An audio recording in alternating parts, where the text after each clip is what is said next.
Good morning and welcome to the Core Connection. I'm Mira Rubin here with you on Enlightened World Network. And today's topic is good intentions. And we're going to talk about how often good intentions go awry and how we can perhaps bring them back to our to alignment with our highest good. So it should be an interesting conversation. But before we get started, let's take a minute or two to get present. So let's take a deep breath in through your nose and hold it. And imagine clean, crisp oxygen flooding your lungs, flowing into your bloodstream, nourishing all your cells, all your organs, bringing vital life energy to your body and being. And as you exhale, exhale any tension, stress, negativity, fatigue.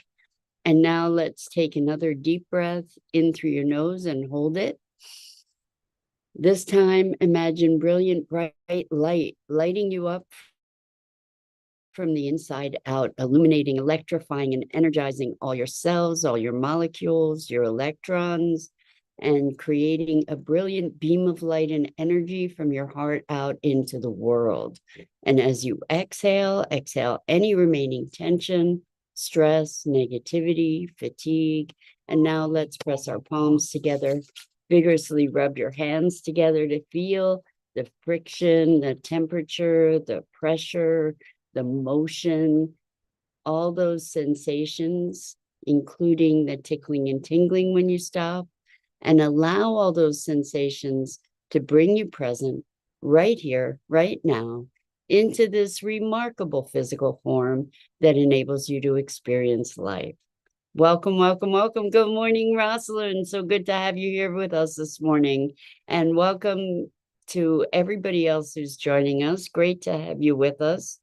And today we're talking about good intentions. And there's so many examples of good intentions gone wrong. But I want to speak about the good intentions of parts of ourselves that maybe originated in an intention to help us and instead became obstacles or created obstacles for us. So an example is a behavior of anxiety. This was with a client that I've spoken about already, but I wanted to discuss this in the specific context of good intentions. So when we look at a behavior that we have, a pattern that we have that we consider negative, what we can do is look at what is that part, or what is the actual good intention. Let's assume a good intention. What is a good intention that part is trying to play? And actually, this is something from NLP, where we look at what is the good intention of a behavior, and then we can recreate that behavior or realign that part that's producing that behavior to the higher intention. So oftentimes, negative self-talk is something that we've actually learned from others who criticized us to motivate us, perhaps. And so we internalize that criticism in order to motivate us to do things and to become actively engaged in life. And so this negative self-talk, if we can find the positive, if we can source the positive intention because this part of us that might be having the negative self-talk is really powerful. If we can acknowledge it and recognize that its intention is to motivate us, to get us to accomplish, to become more fulfilled in a way, then maybe we can dialogue with that part. And I've done this with people over and over to great success. Excuse me, maybe we can dialogue with that part and invite it to cultivate a different mode of enforcement, to a different methodology that might support us more fully in achieving the objective, whatever that is. So if it's to be productive and engaged and creative, that maybe there's a way that that very powerful energy can reframe its communication with us, rather than negative self-talk, maybe generating an enthusiasm and excitement and energy for taking on the challenges that were the initiating factor for the self-talk in the first place. So it's really quite remarkable to discover how these parts, and it's all a construct, okay? It's not that there are really parts, but we can interact with them in that way so that our consciousness, our brain, our being is able to modify those behaviors. So it gives us an inroad into the inner workings of our minds from sort of a back door, and without having to necessarily understand how it works. So you have this part that is providing negative self-talk. Its intention is to motivate and maybe to keep you humble, or any number of other things, and the positive intention. And then we can interact with it in a way that we can source new approaches, new perspectives that actually achieve the goal more effectively. Because what happens is, while in an earlier circumstance a certain behavior could have been beneficial, or a certain pattern could have been beneficial, oftentimes these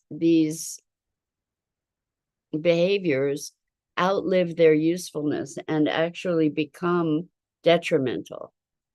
And it happens over and over. So for example, a child who is in a dangerous environment, where there may be volatile parents, that child learns certain behaviors that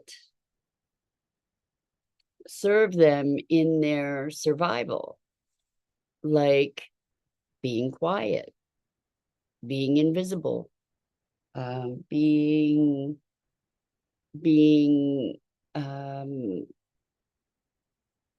very docile, or very overly accommodating, or any number of other behaviors that a child might learn in that kind of environment to protect themselves. Then as an adult, those same behaviors, Jewel wants to be part of this. Here's Jewel. Here's Jewel. The same behaviors as an adult can end up being really detrimental. So, for instance, somebody who is wanting to be in a position of leadership, if they have a thing about being invisible, it makes it very difficult to be in a position of leadership, right? If there's a job that they want to go for, if they're used to being compliant and quiet, it may be difficult for them to take the action that they need to take in order to secure that position, for example. So that original intention of the behavior was for self-preservation and survival, protection, right? And then as that person matured, those behaviors did not, and then they became a deficit rather than a benefit, because in order to survive and thrive, not just survive, but thrive, they need to be able to step out of their shell, step out of that invisibility, step out from behind the invisibility cloak in order to accomplish the same thing that the invisibility cloak was there for in the first place. It's just that they've outgrown the cloak. So the good intentions are there and just need to be resourced again.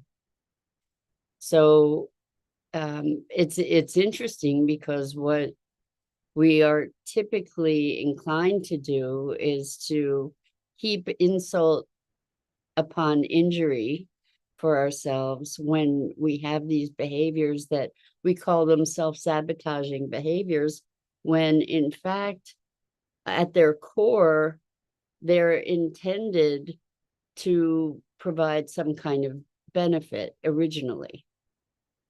And when we exile those parts of ourselves, or we criticize them further, what we're doing is making them more deeply entrenched rather than allowing them to work with us and for us. And so when we've spoken quite a lot about life happening for us and through us rather than to us. And so this is part of that, of implementing that in life, is to recognize that there's an underlying positive intention even to the worst of behaviors. And oftentimes, by being able to source that intention, we're able to align with the behavior, allow it to align with us to better serve its function. It's wild to see that. And, you know, the other thing is too, this, if we're talking about good intentions and all the damage that can be done with good intentions, where we have kind of the do-gooder mentality a lot, especially those of us who are particularly sensitive to other people's pain and wanting to help, right? And oftentimes we look at a situation and assess that situation not necessarily to its fullest, not recognizing the ramifications of our intervention, perhaps. So a really good example of this is there was, and I don't know the specifics of the community, and please forgive me if I don't recount the story accurately, but a community where the women had to walk miles to get water. Good morning, Sue. Welcome. So good to have you here with us this morning. So we're talking about good intentions. So in this situation, in this village, the women had to walk for miles to get water. And so someone with the best of intentions said, okay, we're going to help this community. And they installed a well. And what happened was ultimately the well fell into disuse, even though it was right there and it was really convenient. And the reason was because while the women had to walk miles to get water, these walks were a way for them to have communion among the women, that they could cultivate community and connection, and they had this opportunity.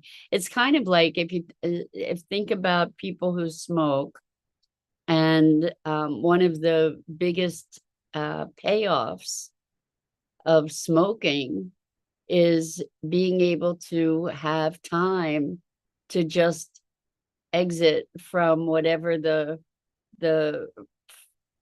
ruckus or whatever the fray is of the day, to be able to go and take a break. And sometimes to be able to talk to other people. It's kind of like the water cooler talk, where people would gather around the water cooler and chat and then get back to work. And smoking often has the opportunity to give people that break. And that's one of the things that people miss very much when they give up smoking, is the time to just step away.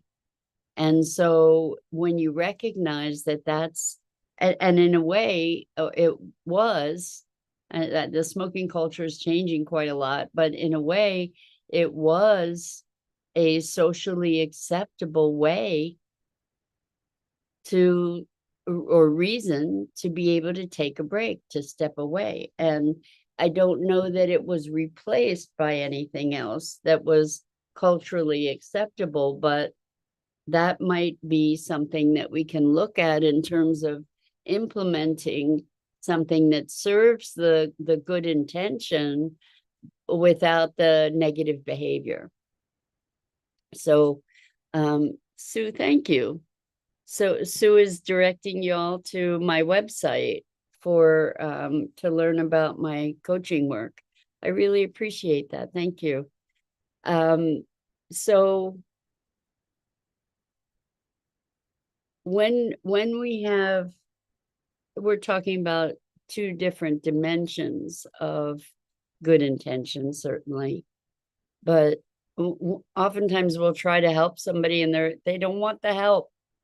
They don't want the help. Somebody, like, I just heard recently of a parent-child interaction where the child said, you know what, I'd really appreciate it if you would just let me do this myself, if you would just let me figure it out myself. The good intention was, let me help you with that. And the experience was, you don't think I'm capable. The intention, the helping intention was good, but the consequence wasn't so good. It was exactly the opposite of what the person who was trying to help would have wanted to accomplish, because they were hoping to help empower the person rather than to disempower them. And so oftentimes our well-meaning intentions are ill-informed. And I think that that's kind of the same thing that's operative within ourselves in these behaviors that have kind of outlived their usefulness, right? So as a parent with a young child, helping them to do something is probably empowering and uplifting. But as that child gets older and becomes more of an adult, that eagerness to help is can feel like a reinforcement of inadequacy, which is exactly the opposite of the intention, right? So where the intention is to support, and instead it feels very unsupportive. So when I think this is why, and we have that saying, the road to hell is paved with good intentions, because oftentimes our assessment of what is good is incomplete at the very least. And so how do we inform those good intentions better? When it's with ourselves, first of all, we get to assume a good intention in a behavior. It's like, wow, that's a wild behavior and it's so destructive, and it's causing me all kinds of pain, causing pain to other people. What's the positive intention? And how can I fulfill that positive intention with a behavior that is not so destructive? Any degree, even any increment is a good increment in that pursuit. I'm just trying to think of some other instances.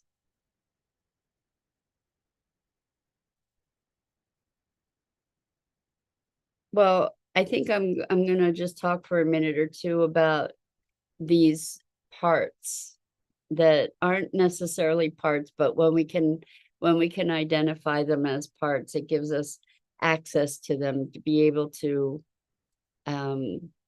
negotiate with them. In fact, that is an NLP technique, is parts negotiations, where you have one part that wants this and one part that wants that. And so I did a session with somebody yesterday where there was a part that was wanting to control things and show up responsibly and take care of everything and manage everything. And there was another part that was kind of trusting life and wanting to allow life to flow through the intention that they have this of self-expression and knowing that they can trust life. So the one was feeling completely responsible and overwhelmed and overburdened and fearful, and the other was in joy, vitality, excitement, curiosity. And we got these two parts talking. The part that was trying to manage everything really just wanted life to be good, wanted everything to be taken care of. So when this person experienced that these two parts were on very different planes, and so the one that was in the flow, in joy, in service to life, in surrender to life, invited the one that was trying to manage everything to come on up. It was delighted to do so. And there was a flipping back and forth and back and forth and back and forth, and the recognition that there really is a choice. There really is a choice as to the energetic plane on which we reside. And that happens through our consciousness, through our deliberate focus, presence, choice to elevate our thinking, our being, and our energy. And that is available to us in any given moment, even though, and the trick is to remember that that choice is available and to serve our higher intentions. So with that, I think I'm going to call it a morning. I'm Mira Rubin. This is the Core Connection, and I go live here each weekday morning on the Enlightened World Network Facebook page and YouTube channel. And I invite you to check out the other awesome programming on Enlightened World Network and Enlightened World Living. And as always, it is both a pleasure and a privilege to share this time together. I'm so grateful to you. And until next time,